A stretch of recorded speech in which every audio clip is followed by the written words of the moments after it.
Today, I just wanted to give a little update on different options you have as an entrepreneur. You can either start your own business, buy a franchise, or buy an existing independent business for sale. Some of the pros and cons, especially looking between franchising and an independent business for sale, I'm going to go ahead and share a little presentation, a slide from a presentation I put together. So, in terms of a franchise, it's great because you have initial and ongoing support from the franchisor. It's an established built business model. If the franchisor did their job, it's really built to scale. And the business functions are often provided by the franchisor. So there are many, such as education concepts, where a lot of the research and development and curriculum is actually developed by the franchisor. So the franchisee doesn't have to do that work. Other ones like insurance, where the insurance franchisor is the one that's selecting the different products and vetting the different providers. And then it could be tax preparation, where the franchisees more just focus on client service and sales, and the franchisors even taking care of all the bookkeeping and different accounting services that might be necessary from that entrepreneur and customer. Some of the cons, though, it can be quite costly to gain the rights of a franchise. The franchise fees range, but generally anywhere from $20,000 to $50,000, and it's for a 10-year period. Most of the time, you have to pay half that franchise fee or the full franchise fee after the 10 years.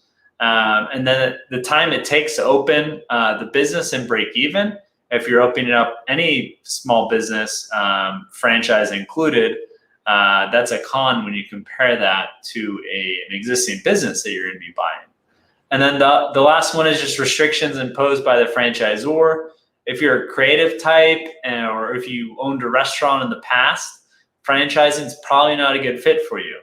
However, if you're new to the US, if you have always worked a corporate job, if you want to have something that has pretty steady support, and you have a community of franchisees and the franchisor to lean on, franchising might be a good fit. As for an independent business that you're looking to purchase, it's great because it's already operational. So you're buying a business that already has sales, hopefully it already has net positive cash flow, and it has a customer base and historic financials to better determine the success of the business right now, especially in 2020, given COVID and the prior 3 years financials in terms of tax returns, and usually get month by month bank records. It's easier to finance too than opening up a new franchise or your startup. There's more SBA lenders that can lend as low as 5% or even less, and you could put 15% down. Generally 30% down, but we've seen as low as 15% down to acquire an existing business. And also the seller might be willing to finance part of that purchase as well.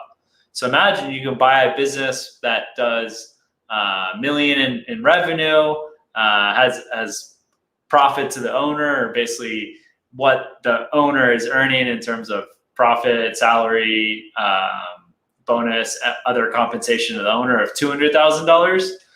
And you could say the business is for sale for $500,000. You could potentially buy that business for as little as $100,000, $70,000 cash, and then finance the rest.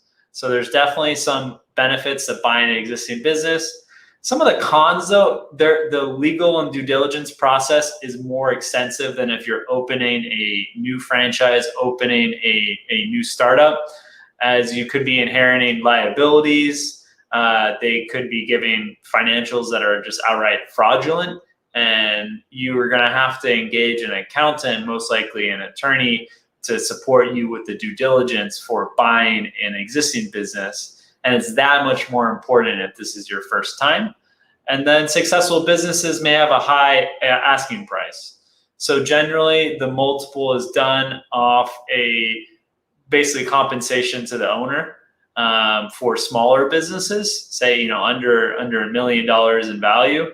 And then once you pass $1 million in value, generally it's off a multiple of EBITDA, earnings before interest, taxes, depreciation, amortization. Basically, what is the money making before you include taxes, the interest payments, and all that? And you could have a business that trades at 5 times earnings, 6 times earnings. If it's a mid-size, if it's a business, valued above $1 million, you might have to pay a lot of money if you look at the earnings. Where we have clients that opened up new franchises, where after 2 years investing $100,000, they're making at least $100,000 from the business. Although the first 3 months, 6 months are not making too much, even for the first year, and then getting into that second year. And that tends to be a trend for some service-related businesses that it takes a little longer to get customers for, compared to a food franchise or a barbershop where you have a physical location and customers are coming to day one. And then on the startup side, speaking from experience, generally it's little capital invested, but you have to have a period of at least a year where you're not making any money. You're just reinvesting back in the business. And I was talking to a group of entrepreneurs the other day where for them it was more like on average 2 years, where you invested $20,000, $30,000, and then you're living off savings for 2 years. So if you have a spouse that is also earning an income where you can do the startup on the side of potentially a consulting job, probably makes the most sense, unless you're potentially leaving a business where you're going to already have clients, and from day one or in the first month or two with that startup, you have revenue coming in. So with a startup, bigger risk, but you could make a very big exit and sell the business for millions of dollars. So those are the 3 options for would-be entrepreneurs: basically starting a business from scratch, starting a franchise from scratch, buying an existing business. That business could be an independent business, or you could even buy an existing franchise. This has been Patrick Findaro with Vetted Biz. I hope you find this video helpful. If it's been useful, share it, like it, share it with your friends, and write in the comment box what other topics you would like us to discuss in future videos. And we interview a lot of franchisors, attorneys, accountants, business brokers to help provide you better information for buying a business. Thanks.